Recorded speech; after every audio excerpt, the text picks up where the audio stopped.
Yeah, the issue of the the issue of anti-caste legislation, which has been delayed by the British government. I think before we talk about it, I think let us see the historic. Let us go into the history of these Britishers. See, if you look at the Britishers ruling India, during that time itself, several Indians from all the castes have gone to British and other parts of the world. And of course, the Dalits have gone in as menial workers, and people of their, parallel to their caste hierarchy, they had picked up jobs and, walks of life as they chose.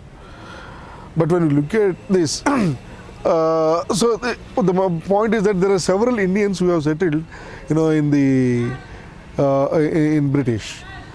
But in the 80s, if you remember, when the British government wanted to name one of their road after Mahatma Gandhi, one of the Dalit Mr. Thangavelu, who is settled over there, a Tamilian, he opposed it, and he came up with a big report opposing the naming of this road after Mahatma Gandhi, and he proved to the court that Mahatma Gandhi is a racist with a lot of evidences that he could collect from the history, and that report is published as Major Sergeant M.K. Gandhi, in which you will see an entirely interesting photograph of Gandhi, where he is in a military uniform holding a gun with iron cap on his head.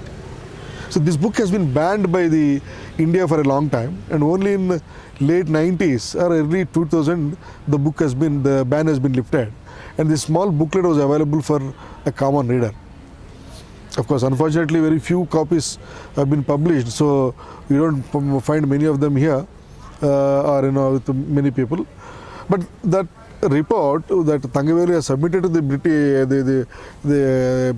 the British Parliament says very clearly how ruthless Gandhi as a British India army person, and he behaved in a ruthless way with the Africans over there in South Africa, but he expected a different kind of treatment for Indians by the Britishers. That is the actual problem with which Gandhi encountered. When he raised this, Britishers, of course, they opposed it, and this man got disillusioned, and he came to India and he became Mahatma. So the point here is that the caste politics in British, in UK, is being an old one. It's not new or the modern or the current time discourse in British. So when the settled Indian Dalits in British, when they could oppose the naming of a road after Gandhi in 80s, again the Hindus or the caste Hindus, now they came up and they could stall this or they delay the legislation. So it's a kind of fight that's going on. So I don't see it is actually a defeat per se, but it is a kind of it's a fight and a counter fight. Because when we opposed, we were successful in stopping the Gandhi's name to a road. Now they are successful in stopping the legislation in favor of us. Yeah. Tell us more about what happened and why it was stalled recently. Because earlier the Parliament was not ready to move it, I suppose, there in UK. No. But they passed it. Yeah. And then again, they said that 2 years' time they'll take for. So what happened in between? Do you have? No, actually I don't have much information. Then how do you see the Indian population, Indian diaspora responding to this? Because I find very less kind of a response from Indian diaspora debating this issue. Yeah, Ravi, see, if you look at the Indian diaspora, Indian Dalit diaspora, let me put it very precisely, unfortunately is not very active or not having a common notes among all of us. See, I think one of the problem could be a kind of understanding of the whole issue, because the caste is a unique social problem that we have in India. So hence we Indians and fight it within India and fight out within the Indian territory.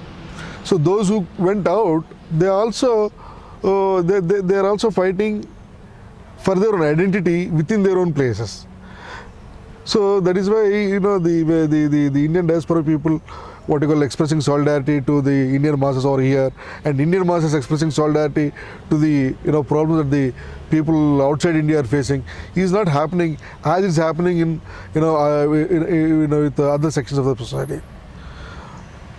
For example, when we last 5 years as the National Health Forum is engaged with the Special Component Plan legislation and all that, But in that, when we wrote to many of our organizations outside India, none of them have responded.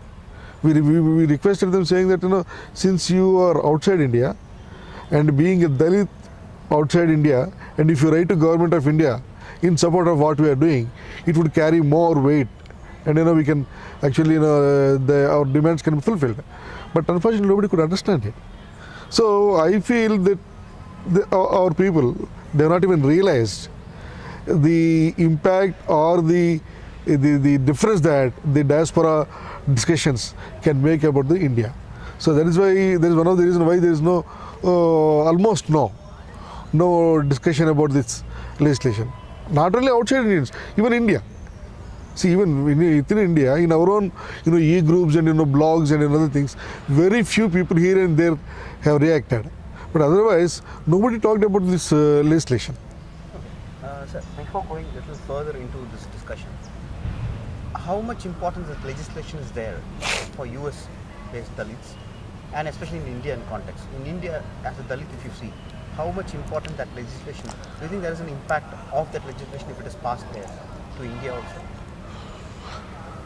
Yeah, obviously it will have a lot of impact on Indian government, because when a foreign government, see, the caste system is pertinent to India. It is a unique feature in Indian society. But now with globalization and different means and ways and reasons for various reasons, people have gone all over the country, all over the world, and obviously Dalits also have migrated. And wherever the Indians have migrated, the Dalits are being discriminated by the caste Hindu Indians over there. So for example, if you talk about America, the Telugu American, there are two Telugu associations in America, and one is dominated by Kammas and one is dominated by Reddys. And you hardly see any scheduled caste people speaking or having any importance over there. Except for Satish Chandra about 5 years back, he was invited by, I think, ATA, America Telugu Association, and to one of their annual this thing, and he has been felicitated. Except Satish Chandra getting that kind of recognition, I have not seen no Dalit has been invited or felicitated by any of these the Indian groups who are settled outside the India. So, but when we come to legislation like this, especially thanks to the British government, when they do a legislation like this, it gives a signal to the Indian nation that, see, for the little number of Indians who are in our country, and considering the pathos of the Dalits who have migrated to our nation, we are giving this kind of measures to protect their their interests. So that raises an ethical and moral question to the government of India to further improve the existing legal system and other opposition for the Dalits in India.